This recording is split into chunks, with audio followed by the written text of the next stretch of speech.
할렐루야. 오늘 선포되는 말씀을 통해서 우리 모두 하나님의 음성을 들을 수 있기를 축복합니다. 오늘부터 또다시 비대면 예배를 시작하게 되었습니다. 이 조그만 땅덩어리에 하루에 10만 명의 확진자가 생기고 있어요. 바이러스가 그야말로 온 땅에 창궐하고 있습니다. 그래도 어떻게든 우리가 모여서 예배할 수도 있었을 것 같습니다. 또 그렇게 예배 드리는 곳도 많이 있고요. 하지만 우리 예배가 하나님의 영광을 가려서는 안 되겠다 하는 생각이 들었습니다.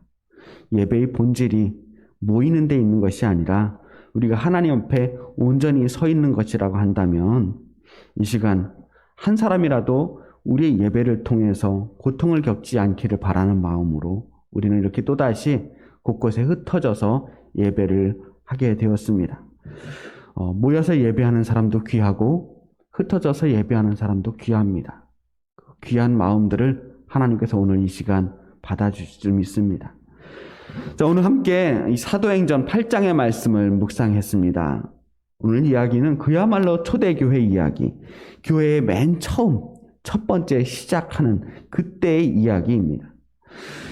사도행전 2장을 보면 마가의 다락방에서 제자들에게 성령이 임하는 사건이 일어나요. 그 후로 제자들이 완전히 변화됩니다. 더 이상 그들이 다락방에 숨어 있지 않게 되고 밖으로 나가서 복음을 전하게 됩니다. 입으로 그 이름을 올리는 것조차 조심스러웠을 십자가에 달리신 예수 그리스도의 이름을 공개적으로 선포하게 되고 심지어 그 예수님이 죽은 것이 아니라 부활했다고 선포하게 됩니다. 그리고 예수님이 하셨던 것처럼 병자들을 고치고 복음을 선포했어요. 심지어 사람들은 저마다 자신들의 재산을 팔아서 내 것도 네 것도 따지지 않고 서로 물건을 함께 나누어 쓰면서 이 땅에서 진정한 하나님의 나라를 만들어 보려고 했습니다. 이 초창기 예수운동은 그야말로 폭발적인 인기를 끌었어요. 그렇다고 해서 이 사람들이 처음부터 따로 종교를 세워서 오늘부터 우리는 기독교를 세웁니다. 우리들의 모임을 기독교로 정하겠습니다라고 선포한 것이 아닙니다. 지금도 그렇지만 유대교에도 많은 교파들이 있대요. 개신교가 장로교, 감리교, 성결교 이런 많은 교단들이 있는 것처럼 유대교도 그렇다는 거예요. 그래서 예수님의 제자들이 처음 활동하던 그 당시에 초대 유대인들은 그런 예수님을 따르는 그런 무리들을 보면서 그냥 유대교의 작은 새롭게 생겨난 하나의 분파 정도로 봤다는 거예요. 그래서 그렇게 위협적으로 느끼지는 않았다는 것이죠. 그런데 어느 순간부터 이 유대교가 보기에 예수 운동이 너무나 빠른 속도로 전파되는데 거기 좀 위험한 느낌이 들었던 것 같아요. 베드로가 설교 한 번을 하는데 3,000명이나 사람들이 돌아왔다는 거예요. 근데 그게 하루만 일어났던 반짝 이벤트가 아니고 그 이후로도 셀 수 없이 많은 사람들이 예수님의 제자들을 따르기 시작하는 거예요. 근데 유대교 지도자들이 보기에 이 사람들의 움직임이 굉장히 불편했던 거죠. 유대교 지도자들이 예수님의 부활을 믿지는 않았을 거예요. 그렇다고 해도 자신들이 죽인 사람이 예수님이고 아직도 많은 사람들에 의해서 그 이름이 입술에 오르내리고 있다는 것 자체가 불편한 거죠. 그리고 그 예수를 따르는 사람들, 그 예수님처럼 말하고 행동하는 사람들이 점점 늘어난다는 것은 더욱더 불편한 것이죠. 도저히 그대로 놔둘 수가 없는 겁니다. 위기의식이 심각해졌기 때문이죠. 그래서 대제사장들과 사두개인들을 중심으로 해서 이 사람들이 때로는 사도들을 옥에 가두기도 하고 공회에 모여서 재판을 시도해보기도 그렇지만 따르는 무리가 너무 많으니까 쉽게 손쓸 수가 없었습니다. 예수님 때처럼 그렇게 함부로 죽일 수가 없게 된 거예요. 사람들 사이에서 점점 예수님을 따르는 사람들에 대한 분노와 혐오, 그런 미움의 감정들만 점점 키우고 있었던 거죠. 그러던 중에 스데반 집사가 붙잡히게 된 거예요. 7 집사 가운데 한 사람이었던 스데반 집사가 모함과 선동으로 인해서 무고하게 고소를 당합니다. 그리고 그 고소를 하는 도중에 사람들에 의해서 성 밖으로 끌려나가서 거기서 돌에 맞아 죽어요. 예수님처럼 정식으로 법정에 세워진 게 아니에요. 불법적으로 사형을 당한 겁니다. 왜 불법이냐 하면 당시에는 로마의 지배를 받는 상황이었고 이스라엘 종교 지도자들은 사형을 집행할 권한이 없었어요. 사형을 집행할 권한이 없었는데 사람을 억지로 죽였단 말이에요. 사도행전 7장의 그 사형 장면을 이렇게 묘사하고 있습니다. 그들이 큰 소리를 지르고 귀를 막고 일제히 그에게 달려들어 성 밖으로 내치고 돌로 칠세. 큰 소리를 지르면서 그 스데반 집사의 설교에 귀를 막고 분노를 표하면서 끌고 나가 그야말로 감정적으로 돌로 쳐서 죽인 거예요.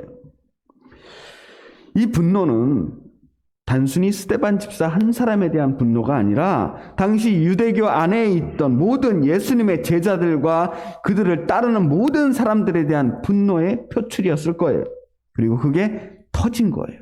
폭발한 겁니다. 그래서 스데반 집사의 순교는 교회 핍박의 출발점이 됩니다. 그 분노는 곧바로 다른 그리스도인들에게로 퍼져가는 거죠. 사도행전 8장 1절 보겠습니다. 그날에 예루살렘에 있는 교회에 큰 박해가 있어 사도 외에는 다 유대와 사마리아 모든 땅으로 흩어지니라. 그날 스데반 집사가 죽는 날, 그날 다른 교회, 온 교회에 예루살렘 안에 있던 모든 교회에 큰 박해가 있어요. 얼마나 심각한 상황이었는지 사도들 외에는 예루살렘에 있던 거의 모든 그리스도인들이 다 흩어지게 되었다라고 말합니다. 유대의 다른 지역으로 흩어졌고 사마리아를 비롯해서 모든 땅으로 전부 도망가요. 왜냐? 도저히 예루살렘에서는 견딜 수가 없어졌기 때문이에요. 스데반 집사가 죽었을 때 그 자리에 사울이 있었습니다. 아직 바울이라고 불리기 전 사울이 있었어요. 사울은 바리새인들을 대표하는 사람이었고 무엇보다 그리스도인들을 혐오하던 사람이었습니다. 3절 보겠습니다. 사울이 교회를 잔멸할 때 각 집에 들어가 남녀를 끌어다가 옥에 넘기니라.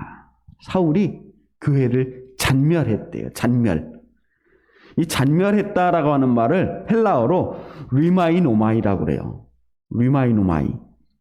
이 말은 원래 포도원에 멧돼지가 뛰어들어가서 막 짓밟아가지고 쑥대밭을 만들어 놓는 상황을 표현할 때 이 단어를 쓴다고 합니다.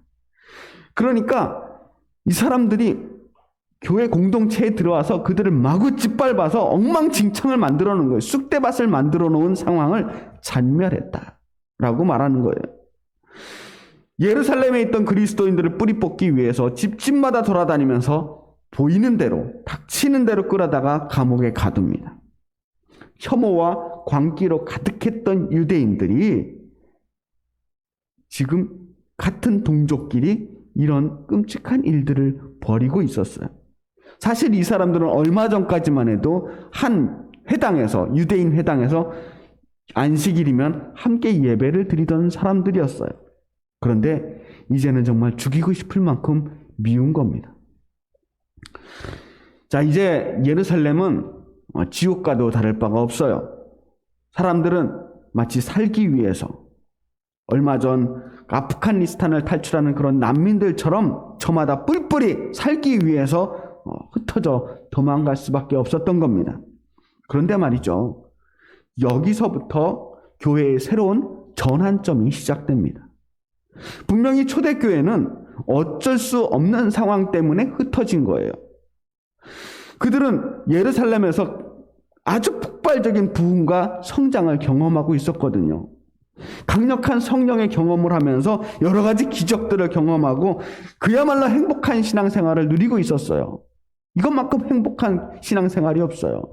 하나님의 살아계심을 느끼며 하나님이 정말 우리와 함께 하신다는 것을 온몸으로 느끼면서 행복한 신앙생활을 하고 있었다고요. 그런데 그들에게 시련이 닥친 겁니다. 그리고 그 시련이 그들을 흩어지게 만들었어요. 그렇게 힘들게 쌓아왔던 교회가 한순간 무너지는 걸 경험하게 됩니다. 유대와 사마리아와 모든 땅으로 흩어지니라. 흩어져 버렸어요. 이 흩어졌다라고 하는 단어가 아주 중요합니다. 유대와 사마리아 모든 땅으로 흩어지니라라는 이 말씀을 들었을 때 저는 사도행전 1장 8절의 말씀이 떠올랐어요. 사도행전 1장 8절 말씀은 예수님께서 하늘로 올라가시기 전 제자들에게 마지막으로 남기신 말씀입니다. 오직 성령이 너희에게 임하시면 너희가 권능을 받고 예루살렘과 온 유대와 사마리아와 땅끝까지 이르러 내 증인이 되리라 하십니다. 온 유대와 사마리아와 땅끝까지 이르러 내 증인이 되리라고 말씀하셨어요. 그리고 말씀대로 제자들에게 정말로 성령이 임했습니다. 제자들이 권능을 받았어요. 그래서 놀라운 성장들을 경험합니다. 그런데 그들은 여전히 예루살렘에만 머무르고 있었어요. 유대와 사마리아와 땅끝까지 갈 생각을 하지 못해요. 왜냐하면 지금 예루살렘에서 이 사역들이 너무나 성공적이거든요. 가만히 있어도 사람들이 끊임없이 밀려 들어오고 있는 상황이에요. 그러니 밖으로 나갈 생각을 못하는 겁니다. 지금 여기서도 할 일이 너무 많거든요. 너무 할 일이 많아서 막 거기서 사건과 사고들이 일어나고 미처 다 감당을 하지 못해서 새로운 7 집사를 세워야만 하는 형편이었고요. 그것도 계속해서 밀려드는 사람들을 제대로 감당할 수 없을 만큼 버거워지는 그러한 시기였습니다. 그런데 그들이 핍박을 받게 되자 어쩔 수 없이 흩어지게 된 겁니다. 온 유대와 사마리아와 땅끝까지 흩어지게 됐어요. 우리들은 사실 모이는 걸 좋아합니다. 어느 교회가 부흥을 원하지 않겠어요? 어느 교회가 커지길 원하지 않겠어요? 세상 사람들도 마찬가지예요. 창세기 11장에 보면 바벨탑을 쌓는 이야기가 나옵니다. 사람들이 왜 바벨탑을 쌓습니까? 우리의 이름을 하늘까지 닿게 해서 우리의 이름을 내고 지면에 흩어지는 것을 면하자. 그러면서 바벨탑을 쌓아요. 흩어지지 않기 위해서. 똘똘 뭉쳐서 힘을 키우기 위해서. 바벨탑을 중심으로 똘똘 뭉쳐 더 강한 나라, 더 강한 힘을 세워보자. 이게 인간의 욕망이에요. 그런데 하나님은 그 바벨탑을 무너뜨리고 사람들을 흩어버리셨습니다. 그게 하나님의 뜻이 아니었기 때문이에요. 분명 스데반 집사님의 순교는 안타까운 사건입니다. 예루살렘에서 핍박당하던 성도들은 또 얼마나 괴로웠겠어요. 그런데 시간이 조금 지나고 보니까 사실은 이 일들을 통해서 하나님의 일이 이루어지고 있는 것입니다. 말씀을 피해서 흩어졌던 사람들이 뭘 합니까? 4절 말씀 볼게요. 4절 말씀 보니까 그 흩어진 사람들이 두루 다니며 복음의 말씀을 전할세. 흩어졌던 사람들이 복음을 전합니다. 그리스도를 전파해요. 그들을 통해서 하나님의 뜻이 이루어집니다. 드디어 예수님의 복음이 유대인들만을 위한 복음이 아니라 온 세상 모든 인류를 위한 복음이 되고 있어요. 유대인들에게 쫓겨나고 나서야 복음이 진짜 복음이 된 겁니다. 예수님께서 저 중동의 조그마한 나라, 저 강원도만한 나라, 그 땅만 하나 구원하시려고 십자가를 지신 게 아니란 말씀이에요. 하나님께서 이 거대한 지구라고 하는 땅덩이를 만드시고 거기에 수많은 사람들을 살게 하시면서 고작 이스라엘 땅, 그 손바닥만한 땅에 있는 그 사람들만 구원하기를 원하셨겠어요? 이스라엘 사람들만 하나님의 피조물이 아니라 이 땅의 모든 백성들이 다 하나님의 작품들이고 하나님의 소중한 피조물들이잖아요. 하나님이 우리를 지으셨고 우리도 구원하기를 원하셨던 겁니다. 이스라엘은 그 구원의 출발점인 거예요.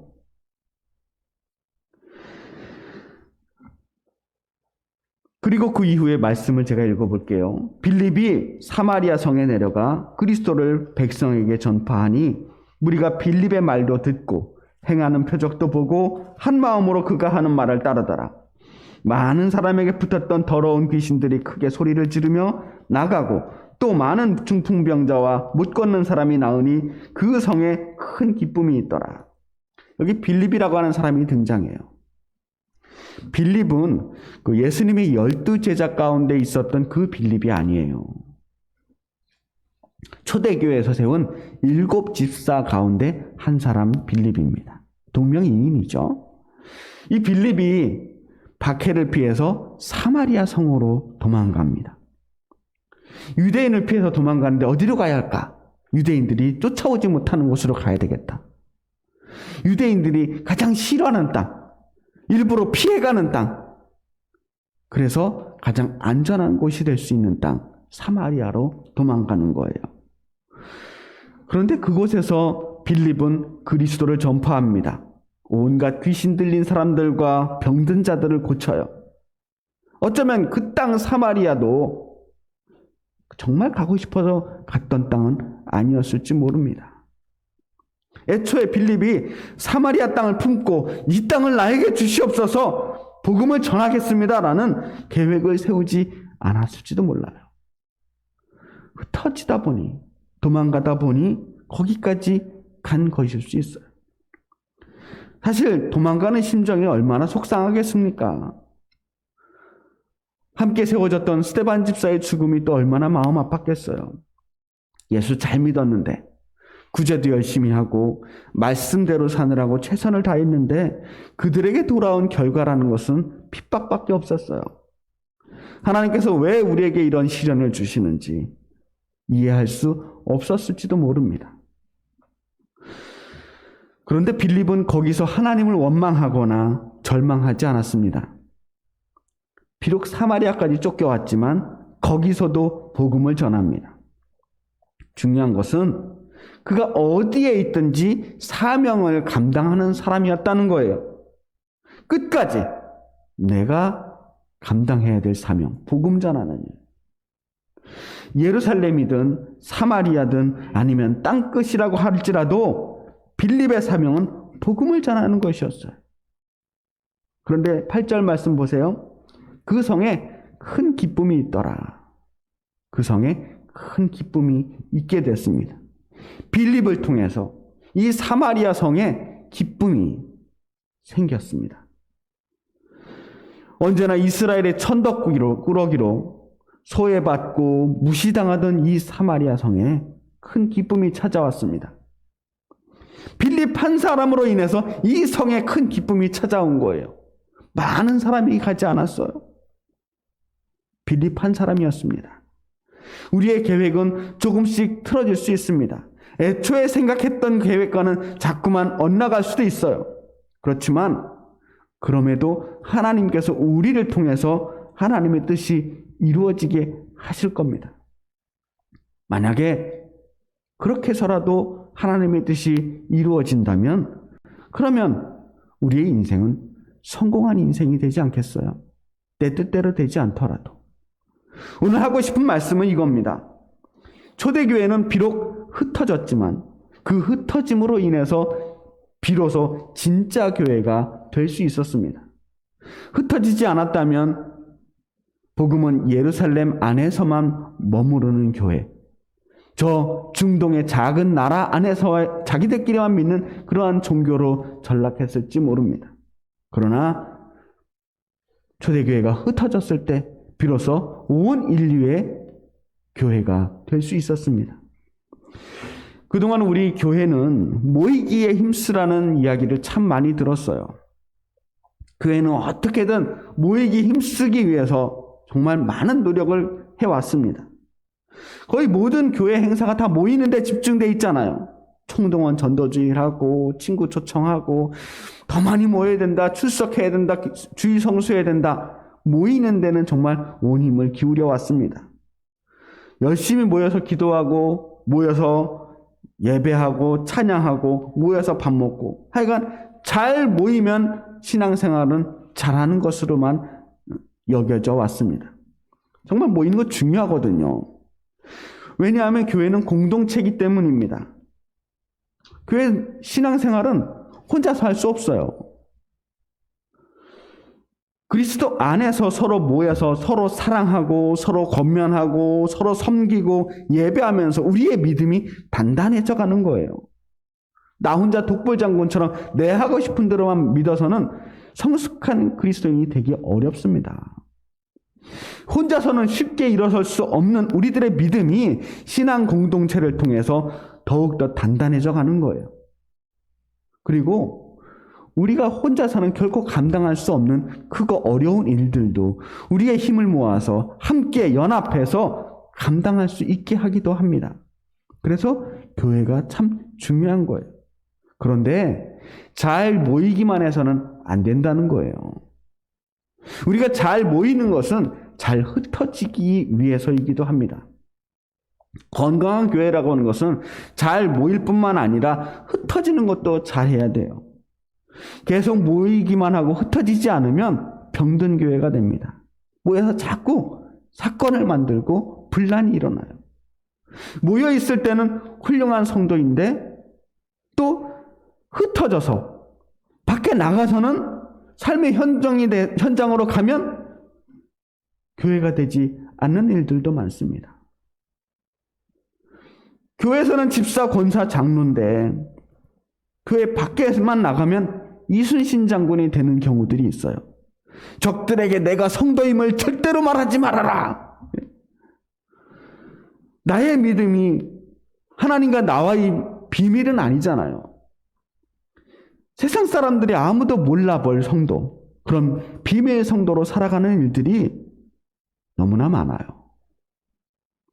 물론 성도로 살아간다는 게 상당히 불편하고 부담스러운 일이긴 합니다. 직장에서 혹은 친구들 사이에서 교회 다닌다고 하면 여러 가지 감당해야 될 시선들이 있어요. 어려운 일들인 걸 알지만. 그러나 우리가 모여 있을 때나 흩어져 있을 때나 결코 변함없이 우리가 성도라는 사실을 잊어서는 안 되겠다는 겁니다. 우리가 지금은 어쩔 수 없이 흩어져서 예배합니다. 당분간 만나고 싶어도 만나지 않기로 한 거예요.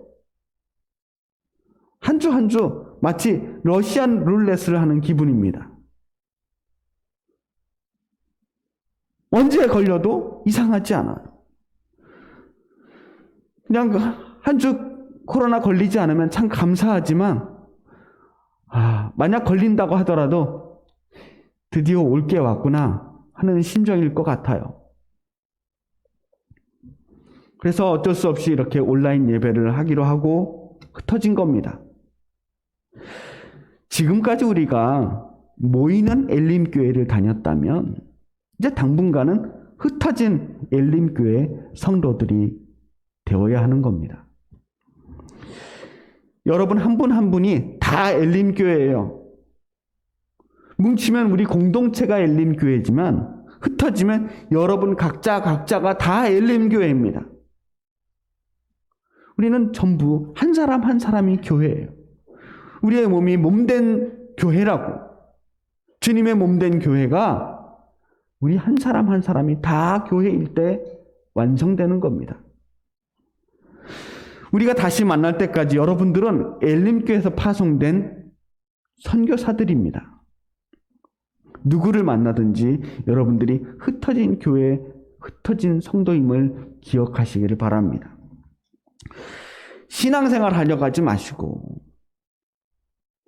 생활 속에서 신앙을 보여주는 사람들이 됐으면 좋겠어요.